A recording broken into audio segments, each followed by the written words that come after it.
pemirsa Unhas TV, senang sekali saya Iva Syarahman dapat kembali menjumpai Anda dalam Unhas Daily. Dalam beberapa menit ke depan, kami akan menjanjikan berita-berita terpercaya hanya untuk Anda. Pemirsa Universitas Hasanuddin melalui Fakultas Ilmu Budaya melakukan penandatanganan MOU dengan Fakultas Adab dan Ilmu Budaya UIN Sunan Kalijaga pada 20 September 2024. Kerjasama ini diharapkan meningkatkan akreditasi dan kemampuan sivitas akademika kedua universitas ini. Fakultas Ilmu Budaya Universitas Hasanuddin melangkah lebih jauh dalam memperkuat kolaborasi akademik dengan melakukan penandatanganan MOU bersama Fakultas Adab dan Ilmu Budaya UIN Sunan Kalijaga Yogyakarta yang dilangsungkan di Ruang Senat dan Mangemba Fakultas Ilmu Budaya Unhas Jumat siang 20 September 2024. Wakil Dekan Bidang Kemitraan Riset dan Inovasi Fakultas Ilmu Budaya Unhas, Dr. Kaharudin SSM menyambut dan memperkenalkan dosen sastra Asia Barat yang menjadi prodi fokus kerjasama ini kepada 5 dosen UIN Sunan Kalijaga. Kaharudin mengatakan akan segera merancang program sebagai bentuk hasil penandatanganan MOU. Sejalan dengan itu, Ketua Departemen Sastra Asia Barat, Hairudin SSMA, kerjasama ini akan mengacu pada Tridharma perguruan tinggi, yakni pendidikan, penelitian, dan pengabdian masyarakat. Keduanya berharap penandatanganan MOU ini menambah kerjasama termasuk dalam bidang riset. Semua mitra yang akan bermitra dengan Fakultas Ilmu Budaya Universitas Hasanuddin, karena dengan banyak mitra berarti IKU fakultas maupun IKU universitas itu dapat menjadi lebih banyak, yang itu yang diharapkan. Untuk yang pertama kali, jadi saat ini hanya baru penandatanganan PKS. Ya, jadi belum ada realisasi kegiatan yang terlaksana. Jadi kita ini baru merancang kegiatan-kegiatan apa yang akan kita laksanakan sehubungan dengan PKS yang telah kita laksanakan dengan UIN Sunan Kalijaga. Baik, jadi alhamdulillah kami menyambut baik kunjungan dari Fakultas Adab UIN Sunan Kalijaga pada kesempatan ini. Sebenarnya kerjasama antar prodi, khususnya untuk prodi Bahasa dan Sastra Arab, itu sudah ada di bawah naungan asosiasi yang namanya IKLAB, Ittihad Aqsam Al-Lugha Al-Arabiyah di Indonesia. Nah, menindaklanjuti kegiatan yang kami lakukan beberapa bulan yang lalu di Jogja, kami memang berencana untuk menindaklanjutinya secara formal dalam bentuk adanya MOU, dan alhamdulillah pada hari ini rombongan dari UIN Sunan Kalijaga sudah berkunjung ke Fakultas Ilmu Budaya Unhas, dan tentunya itu akan ditindaklanjuti dengan kerjasama yang terkait dengan Tridharma, yang terkait dengan pendidikan, kemudian penelitian dan pengabdian masyarakat.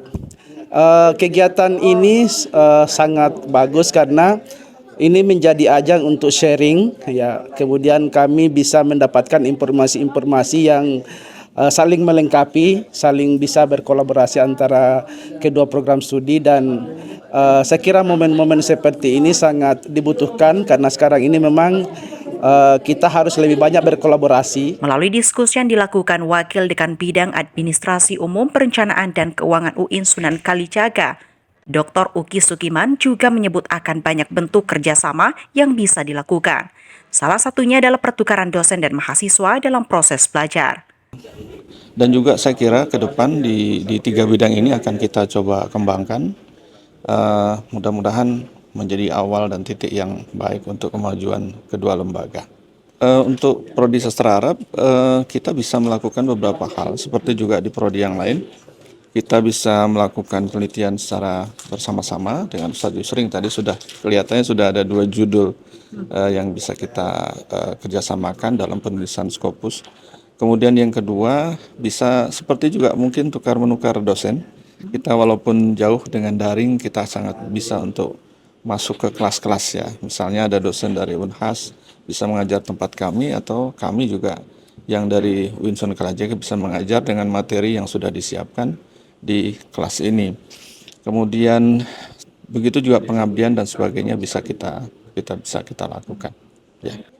Ya, secara spesifik mungkin kita bisa menguji tesis atau menguji skripsi bersama. Seperti tadi yang kami lakukan di UIN juga begitu. Saya menguji skripsi nanti tidak harus datang secara offline ya. Mungkin untuk kedepannya bisa secara online. Saya mengundang Pak Khairuddin untuk menguji skripsi atau tesis secara online. Begitu pula perkuliahan mungkin nanti kita cari mata kuliah yang sama antara yang ada di UIN Jogja dengan di Prodi Sastra Arab sini, mata kuliah yang sama, kita gabung mahasiswa di sini dan di sana, kemudian kita kuliah online. Mungkin 1 semester dibagi 2 gitu ya. 8 kali pertemuan pertama yang menyampaikan dosen dari Unhas, kemudian 8 kali pertemuan berikutnya yang menyampaikan dari dosen. Dalam pertemuan ini juga kedua universitas itu saling berbagi kinerja, program, kebijakan, dan praktiknya termasuk adalah kurikulum yang berbasis IKO. Penandatanganan naskah simbolik sekaligus penyerahan cenderamata hingga foto bersama kedua fakultas ini dilakukan pun menutup seluruh rangkaian MOU. Zulkarnain, Iva Syarahman, Unhas TV. Event lari ultramaraton akan digelar di Geopark Maros Pangkep, Sulawesi Selatan, 20 Oktober 2024 mendatang. Panitia membuka kategori lari 50 km individual dan 25 km relay sebagai rangkaian Indonesian Geopark Run Series. Geopark Maros Pangkep, Sulawesi Selatan akan menjadi lokasi event lari ultramaraton. Ini merupakan bagian dari memperkenalkan Geopark Maros Pangkep yang telah diakui sebagai UNESCO Global Geopark. Event lari ini membuka kategori lari 50 km individual dan 25 km relay, di mana pengelola Geopark Maros Pangkep menggandeng komunitas lari 09 Runners sebagai penyelenggara teknis kegiatan berskala nasional ini. Komunitas 09 Runners sendiri merupakan wadah silaturahmi para pelari hobi yang berasal dari alumni Fakultas Teknik Universitas Hasanuddin Makassar. Disebutkan Ketua Panitia Geopark Maros Pangkep Ultra 2024, Muhammad Saleh, event ini akan bermula di Tonasa Park, Kabupaten Pangkep, di mana para pelari akan berlari di lintasan jalan raya. Untuk itu dirinya meminta para pelari yang ingin meramaikan event ini agar mempersiapkan diri dengan sebaik-baiknya. Kami menyampaikan bahwa komunitas 09 Runners bekerja sama dengan pengurus Geopark Maros Pangkep akan mengadakan event lari, yaitu event lari ultra sejauh 50 km, dan juga kami menyiapkan event relay antara 25 dan 25, dua peserta digabung jadi satu, di mana rutenya itu akan melewati cars yang ada di Pangkep dan ada di Maros, dan startnya itu nanti di Tonasa 1, Tonasa Park. Jadi harapannya kami mengundang kepada seluruh pelari untuk mencoba lari ultra di Sulawesi Selatan. Sebelum-sebelumnya sudah ada, tapi kali ini kami akan membuat sesuatu yang lebih berbeda. Jadi harapan kami, teman-teman pelari yang ada di Sulawesi Selatan, ayo bergabung untuk menikmati rute yang ada di Geopark Maros Pangkep. Saleh menambahkan untuk event ultramaraton ini terdapat sejumlah persyaratan wajib bagi para peserta. Di antaranya membawa perlengkapan lari seperti running vest, botol air, P3K, obat-obatan pribadi, juga kacamata. Event ultramaraton di Geopark Maros Pangkep telah 2 kali digelar, yakni di tahun 2021 dan di tahun 2022 dengan jumlah peserta yang terbatas. Khusus untuk event tahun ini, Geopark Maros Pangkep Ultra 2024 merupakan bagian dari Indonesian Geopark Run Series yang ketiga, setelah Geopark Ciletuh dan Geopark Meratus. Fitriansyah Adi Surya, Andrea Ririn Karina, Muhammad Saiful, Unhas TV. Universitas Brawijaya dinilai merupakan lembaga yang tepat sebagai mitra strategis bagi Komnas Perempuan untuk mengawal penanganan kekerasan terhadap perempuan.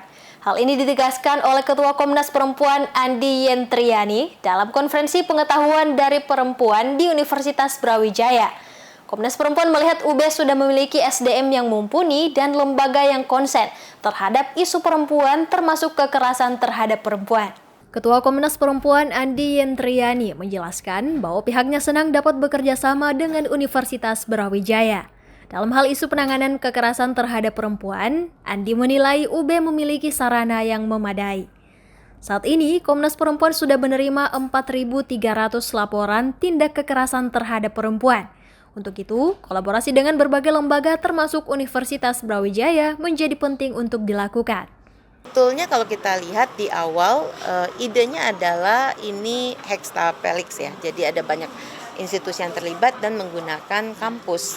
Karena saat ini kita lihat pengetahuan kan lebih sifatnya tuh maskulin sekali ya, seolah-olah pengalaman perempuan itu minor, kadang-kadang menjadi subordinasi. Nah, berada di kampus dimaksudkan untuk mengatakan bahwa pengalaman nyata perempuan sesungguhnya merupakan sumber pengetahuan yang harus menjadi perhatian semua aktivitas akademika. Kenapa Universitas Brawijaya? Di awal Komnas Perempuan bekerja sama dengan Pusat Kajian Wanita Universitas Indonesia karena menjadi salah satu titik berangkat ya pergerakan pusat-pusat studi di Indonesia. Kemudian dengan Universitas Gadjah Mada. Tahun ini di Universitas Brawijaya kami pilih karena memang juga memiliki potensi untuk menjadi presiden baik dalam penanganan kasus kekerasan terhadap perempuan dan juga dalam upaya menguatkan pengetahuan itu sendiri. Ada pusat kajian wanitanya di sini, ada banyak pusat kajian strategis lainnya yang harusnya menautkan dengan pengalaman nyata perempuan. Universitas Brawijaya sendiri saat ini memiliki berbagai lembaga seperti Pusat Studi Gender, Satgas PPKS, dan Unit Layanan Tindak Kekerasan Seksual dan Perundungan hingga tingkat fakultas. Dari Malang, Tim Liputan UBTV melaporkan untuk Unhas TV. Baik pemirsa, berita tadi sekaligus menutup perjumpaan kita hari ini. Terus saksikan Unhas Daily hanya di Unhas TV. Saya Fasya Rahman mewakili kru yang bertugas, pamit undur diri dan sampai jumpa.